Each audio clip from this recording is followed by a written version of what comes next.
पाया गया था, जिसका टॉपिक था साइंस। तो उसी क्लास का आज की इस वीडियो में हम लोग रिवीजन करने वाले हैं।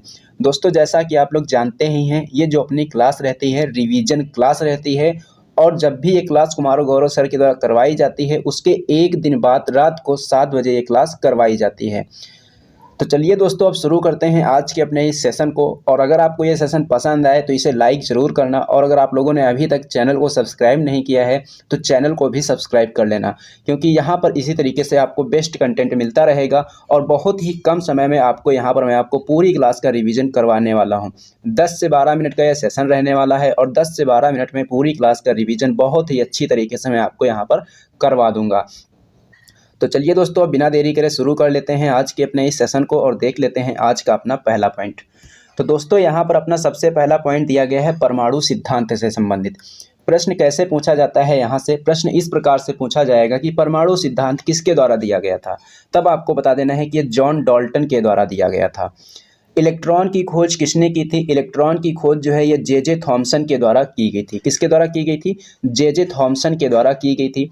न्यूट्रॉन की खोज किसने की थी? न्यूट्रॉन की खोज जेम्स चैडविक ने की थी। और प्रोटॉन की खोज किसने की थी? प्रोटॉन की खोज जो है गोल्डस्टीन ने की थी। किसने की थी? गोल्डस्टीन ने की थी। अगर बात करेंगे इलेक्ट्रॉन की, तो इलेक्ट्रॉन पर कैसा आवेश होता है? तो इलेक्ट्रॉन पर जो है ऋण आवेश होता है, यानी कि ऋणात्मक आवेश होता है इलेक्ट्रॉन पर। और बात करेंगे न्यूट्रॉन की, तो न्यूट्रॉन पर कैसा आवेश होता है? इस पर किसी भी प्रकार का आवेश नहीं होता है, ये न्यूट्रल होता है, यानी कि ये उदासीन होता है। और बात करेंगे प्रोटॉन की, तो प्रोटॉन पर कैसा आवेश होता है? तब आपको बता देना है कि इस पर पॉजिटिव आवेश होता है, यानी कि इस पर धन आवेश होता है। तो ये सभी के सभी पॉइंट्स बहुत ही इंपॉर्टेंट हैं, आपको ये पॉइंट जरूर याद रखना है। ये साइंस के ऐसे पॉइंट्स हैं जो आपको पता ही होने चाहिए। तो चलिए दोस्तों, अब देखते हैं नेक्स्ट पॉइंट। अब नेक्स्ट पॉइंट की बात करेंगे तो नेक्स्ट पॉइंट यहाँ पर दिया गया है नाभिक पर धनावेश होता है। ये किसने बताया था?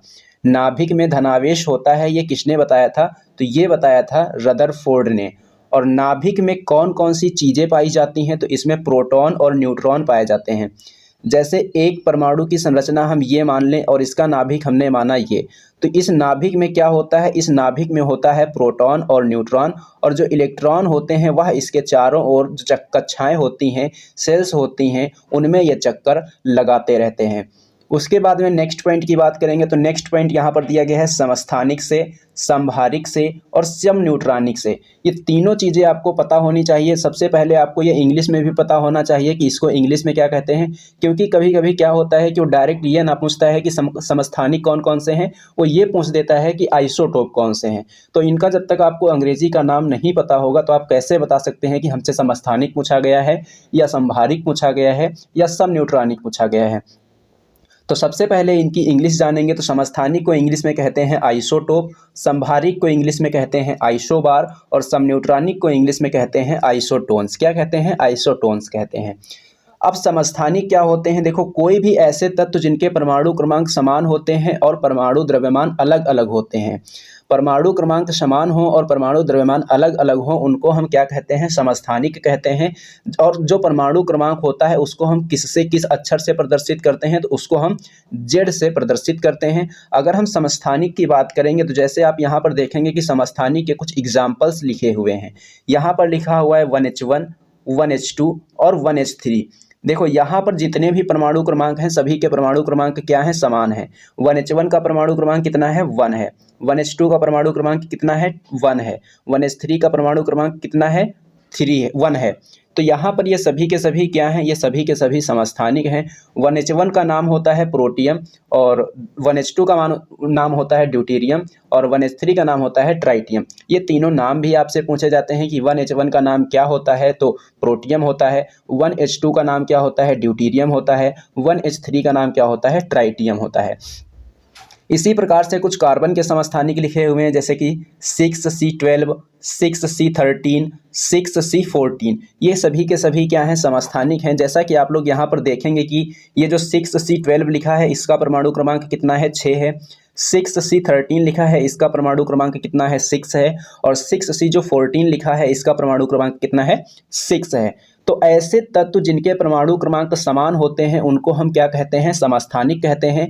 लेकिन जो समस्थानिक होते हैं उनके परमाणु अलग अलग होते हैं। जैसा कि आप लोग देखेंगे कि यहाँ इसका परमाणु क्रमांक 1 है, इसका 2 है, इसका 3 है, इसका परमाणु भार 12 है, इसका परमाणु भार 13 है, इसका परमाणु भार 14 है। तो परमाणु भार तो अलग अलग होते हैं लेकिन परमाणु क्रमांक सेम सेम होते हैं। तो आशा करता हूं कि ये पॉइंट आपको बहुत ही अच्छे से समझ में आ गया होगा।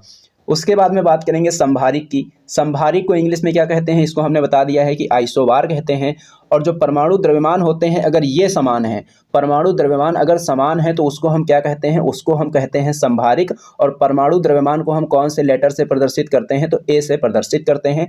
अब हम देखेंगे संभारिक के कुछ एग्जाम्पल्स। तो जैसे आप लोग यहाँ पर देखेंगे कि संभारिक के कुछ एग्जाम्पल्स लिखे हैं, जैसे कि यहाँ पर लिखा है पहला एलिमेंट आर्गन लिखा है, दूसरा लिखा है पोटेशियम और तीसरा लिखा है कैल्शियम। तो जैसा कि आप लोग यहाँ पर देखेंगे कि इनके परमाणु क्रमांक क्या है, अलग अलग हैं। इसका 18 है, इसका 19 है, इसका 20 है। लेकिन अगर हम परमाणु भार की बात करेंगे तो तीनों तत्व ऐसे हैं जिनके परमाणु भार समान है। आर्गन का भी 40 है, पोटेशियम का भी 40 है और कैल्शियम का भी 40 है। तो ऐसे तत्व जिनके परमाणु भार समान होते हैं उनको क्या कहते हैं, संभारिक कहते हैं या फिर आइसोबार कहते हैं। ये पॉइंट भी आपको अच्छे से समझ में आ गया होगा। उसके बाद में हम बात करेंगे समन्यूट्रॉनिक की। समन्यूट्रॉनिक को इंग्लिश में कहते हैं आइसोटोन्स। इसमें क्या होता है, न्यूट्रॉनों की संख्या समान होती है। अब न्यूट्रॉनों की संख्या निकाली कैसे जाती है ये भी आपसे पूछा जा सकता है। तो इसके लिए फॉर्मूला होता है n बराबर a माइनस जेड। n बराबर क्या होता है, a माइनस जेड, जहाँ पर a क्या है, a है परमाणु द्रव्यमान और z क्या है, z है परमाणु क्रमांक। तो इस तरीके से क्या निकाला जाता है, न्यूट्रॉनों की संख्या निकाली जाती है। उसके बाद में अगर हम बात करेंगे समन्यूट्रॉनिक के एग्जाम्पल्स की, तो समन्यूट्रॉनिक के कुछ एग्जाम्पल्स यहाँ पर लिखे हुए हैं। जैसे कि पहले लिखा है आर्गन और फिर लिखा है कैल्शियम। तो यहाँ पर न्यूट्रॉनों की संख्या हम कैसे निकालते हैं अभी हमने आपको बताया है। परमाणु भार को जेड से लिखते हैं, परमाणु क्रमांक को किससे लिखते हैं, जेड से लिखते हैं और परमाणु भार को ए से लिखते हैं। परमाणु भार को ए से लिखते हैं, परमाणु क्रमांक को जेड से लिखते हैं। तो हमने न्यूट्रॉनों की संख्या निकालने का फॉर्मूला क्या बताया है, ए बराबर ए माइनस एन बराबर ए माइनस जेड। तो 38 से यहाँ 18 घटाएंगे तो कितना आ जाएगा, 38 से 18 घटाएंगे यहाँ 20 आ जाएगा। और 40 से यहाँ पर 20 घटाएंगे तो यहाँ पर आ जाएगा 20। तो यहाँ पर भी 20 न्यूट्रॉन है, यहाँ पर भी 20 न्यूट्रॉन है। तो इनको हम क्या कहते हैं, ऐसे तत्वों को हम कहते हैं समन्यूट्रॉनिक। आशा करता हूँ दोस्तों कि ये तीनों पॉइंट आपको अब अच्छे से समझ में आ गए होंगे। अब आपसे ये पॉइंट गलत नहीं होंगे, चाहे तो समस्थानिक पूछे, चाहे तो संभारिक पूछे और चाहे तो समन्यूट्रॉनिक पूछे। चलिए दोस्तों बढ़ते हैं अब नेक्स्ट पॉइंट की तरफ। तो नेक्स्ट पॉइंट यहाँ पर हम लोग देखेंगे क्या दिया गया है। यहाँ पर आपको दिया गया है निर्वात में प्रकाश की चाल। निर्वात में प्रकाश की चाल कितनी होती है, तब आपको बताना है कि 3 × 10⁸ मीटर प्रति सेकंड होती है। कभी कभी एग्जामिनर यहाँ पर क्या करता है, ये जो आपका मीटर प्रति सेकंड दिया गया है एग्जामिनर यहीं पर खेलता है। कभी कभी यहाँ पर क्या देगा, मीटर प्रति सेकंड देगा और कभी कभी क्या दे देगा, किलोमीटर प्रति सेकंड देगा। और साथ में ये जो संख्याएं होंगी यही होंगी 3 × 10⁸ किलोमीटर प्रति सेकंड, 3 × 10⁸ मीटर प्रति सेकंड। तो इस प्रकार से आपको भ्रमित करेगा, लेकिन आपको भ्रमित नहीं होना है। मात्रक आपको याद रखना है यहाँ पर क्या लगा होगा, 10⁸ मीटर प्रति सेकंड। क्या होगा, 3 × 10⁸ मीटर प्रति सेकंड। अगर आपको अगर किलोमीटर प्रति सेकंड में बताना है तब आपको बताना होगा कि किलोमीटर प्रति सेकंड में जो इसका मान होता है क्या होता है, 3 × 10⁵ 3 × 10⁵ किलोमीटर प्रति सेकंड। देखो प्रकाश की चाल अगर किलोमीटर प्रति सेकंड में पूछी जाएगी तो आपको बताना है 3 × 10⁵ किलोमीटर प्रति सेकंड। और मीटर प्रति सेकंड में अगर आपको बताना होगा तो आपको बताना है कि 3 × 10⁸ मीटर प्रति सेकंड इसकी चाल होती है। और प्रकाश की चाल को हम किस लेटर से लिखते हैं, सी से लिखते हैं। अगर हम बात करेंगे प्रकाश की चाल की, तो प्रकाश की चाल जो सर्वाधिक होती है किसमें होती है, प्रकाश की चाल सर्वाधिक होती है निर्वात में, और कम से कम किसमें होगी, मतलब न्यूनतम किसमें होगी, तो ये होती है ठोस में। निर्वात में प्रकाश की चाल सर्वाधिक और ठोस में प्रकाश की चाल न्यूनतम होती है। उसके बाद में अगर हम बात करेंगे नेक्स्ट पॉइंट की, तो यहाँ पर दिया गया है ध्वनि की चाल। ध्वनि की चाल मैक्सिमम किसमें होती है, ध्वनि की चाल मैक्सिमम होती है ठोस में, सबसे ज़्यादा ठोस में होती है। और अगर उससे कम पूछा जाएगा तो उससे कम होती है द्रव में, और उससे कम किसमें होती है, उससे कम होती है गैस में। ये ठोस की चाल का क्या है, घटता हुआ क्रम है। सॉरी, ध्वनि की चाल का क्या है, ध्वनि की चाल का ये घटता हुआ क्रम है। सबसे ज़्यादा ठोस में, फिर होगी द्रव में और फिर होगी गैस में। तो इस तरीके से आपको याद रखना है सबसे ज़्यादा चाल किसमें होगी। ये ध्वनि की चाल की मैं बात कर रहा हूँ, ना कि प्रकाश की चाल की। प्रकाश की चाल तो हमने यहाँ पर आपको समझा दिया है। ध्वनि की चाल सर्वाधिक किसमें होगी, ठोस में, उससे कम किसमें होगी, द्रव में, उससे कम किसमें होगी, गैस में। उसके बाद में नेक्स्ट पॉइंट की बात करेंगे, तो नेक्स्ट पॉइंट यहाँ पर लिखा हुआ है कि आवृत्ति का मात्रक क्या होता है। आवृत्ति का जो मात्रक होता है हर्ट्ज जो होता है, और आवृत्ति को इंग्लिश में कहते हैं फ्रीक्वेंसी, और हर्ट्ज को लिखते हैं HZ से। HZ से इसको लिखा जाता है। उसके बाद में बात करेंगे नेक्स्ट पॉइंट की प्रतिरोध का मात्रक क्या होता है। प्रतिरोध का मात्रक ओम होता है। धारा का मात्रक क्या होता है। धारा का मात्रक एम्पियर होता है। दाब का मात्रक क्या होता है। दाब का मात्रक पास्कल होता है। और दूरी का मात्रक क्या होता है। देखो दूरी का मात्रक मीटर तो सभी लोगों को पता होता है। दूरी का मात्रक मीटर तो बच्चे बच्चे को पता होगा, छोटे बच्चे से पूछ दो वो भी बता देगा कि दूरी का मात्रक क्या होता है, मीटर होता है। लेकिन हमको यहाँ पर ये याद रख, जो प्रकाश वर्ष है और पारसेक है, ये दोनों के दोनों मात्रक किसके हैं, दूरी के मात्रक हैं। यहाँ पर लोग क्या सोच लेते हैं, ये जो वर्ष लिखा हुआ है प्रकाश के साथ में, वर्ष को देखकर लोग समझ जाते हैं कि ये टाइम का मात्रक होगा, यानी समय का मात्रक होगा। लेकिन ऐसा नहीं है। ये जो प्रकाश वर्ष है किसका मात्रक है, ये दूरी का मात्रक है। और पारसेक भी किसका मात्रक है, दूरी का मात्रक है। और पारसेक जो है ये दूरी की सबसे बड़ी इकाई है। प्रश्न यहाँ से ये भी पूछा जा चुका है कि दूरी की सबसे बड़ी इकाई कौन सी होती है, तब आपको बता देना है कि पारसेक होती है। अब मेरा यहाँ पर आपसे एक क्वेश्चन है कि जो पारसेक है और प्रकाश वर्ष है, इन दोनों में संबंध क्या होता है कि एक पारसेक बराबर कितना लाइट ईयर होता है, या फिर एक लाइट ईयर बराबर कितना पारसेक होता है। जो भी आपको यहाँ पर सही लगे उसका आंसर आपको कमेंट करके बताना है। और आपको यहाँ पर यह भी बताना है कि एक पारसेक का मान कितना होता है और एक लाइट ईयर का मान कितना होता है। फिर आपको बताना है कि एक प्रकाश वर्ष और एक प्रकाश वर्ष और एक पारसेक में संबंध क्या होता है। तो ये प्रश्न आपको इसका आंसर कमेंट करके बताना है। जैसे ही क्लास खत्म होती है उसके बाद में इसका आंसर आप लोगों को जरूर बताना है। उसके बाद में बात करेंगे हम नेक्स्ट पॉइंट की। तो नेक्स्ट पॉइंट यहाँ पर लिखा हुआ है सिरका। सिरका का फॉर्मूला क्या होता है, CH3COOH होता है। और इसको हम एसिटिक एसिड भी कहते हैं। क्या कहते हैं, एसिटिक एसिड भी कहते हैं। और शुष्क बर्फ का फॉर्मूला क्या होता है, ठोस कार्बन डाइऑक्साइड जो होता है उसको हम किस नाम से जानते हैं, शुष्क बर्फ के नाम से जानते हैं। खाने का सोडा का सूत्र क्या होता है, NaHCO3, सोडियम बाइकार्बोनेट इसको कहा जाता है। और यही जो फॉर्मूला होता है किसका होता है, खाने का जो सोडा है उसी का यह फॉर्मूला है। मिल्क ऑफ मैग्नीशिया को हम लोग एंटा एसिड के नाम से भी जानते हैं, ये भी आपको याद रखना है। इसको हम लोग एंटा एसिड के नाम से भी जानते हैं। और इसका जो फॉर्मूला होता है MgOH का होल ट्वाइस होता है।